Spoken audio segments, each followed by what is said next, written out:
السلام عليكم، اهلا بكم مره اخرى معايا في قناتكم سارة شانيل.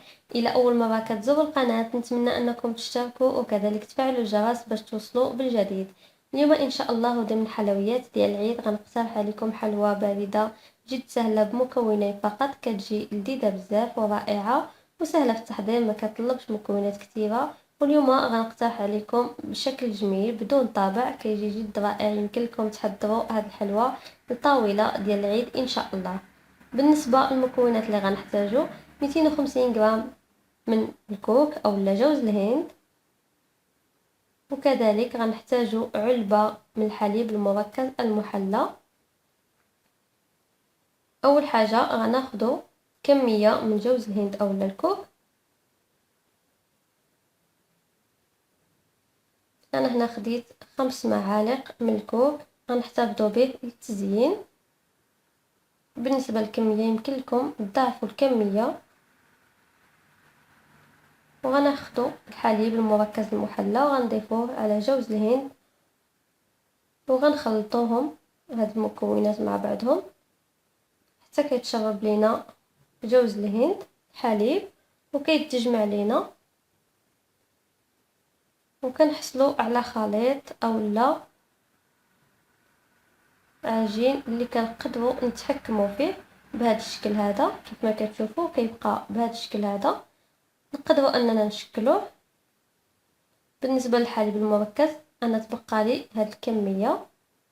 بالنسبه للتزيين غناخدو الفواكه المعسله وغناخدو الكوك اولا جوز الهند اللي احتفظنا به، ونحتاجو السكين باش غنزينو الحلوى. اول حاجه غنشكلو الحلوى كريات بهذا الشكل هذا، وغنفندوها في الكوك اولا جوز الهند.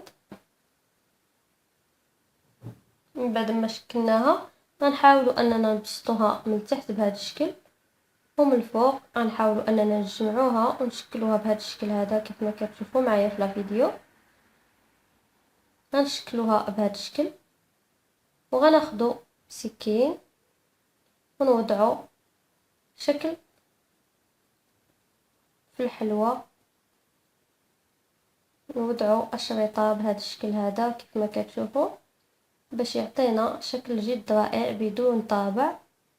كيف ما كتشوفوا هذا هو الشكل اللي غنحصلوا عليه، كيجي جميل جدا. وغنوضعو حبه من الفواكه المعسله من الفوق، يمكن لكم تزينوا باي حاجه بغيتوها.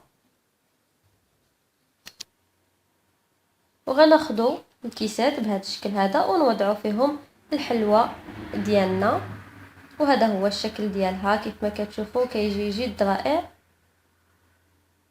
وغنبقى على هذه الطريقه كنشكل في الحلوى كيف ما كتشوفوا. انا هنا اقترحت عليكم هذا الشكل، ويمكن لكم توضعوا الشكل اللي بغيتوه.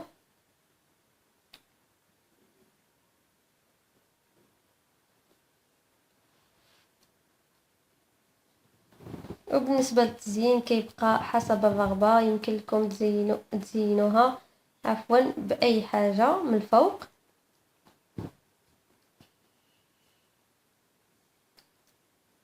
وهذا هو الشكل ديالها.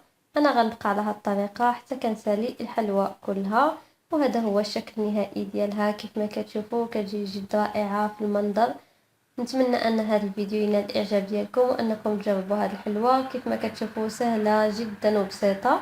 والى عجبكم الفيديو ديال اليوم ما تنساوش ديروا لايك وكذلك الاشتراك في القناه الى كنتم مازال ما اشتركتوش. والى جربتوا الحلوى نتمنى انكم تخليوا لي الاراء ديالكم في التعليقات، ونتلاقاو في فيديو اخر ان شاء الله.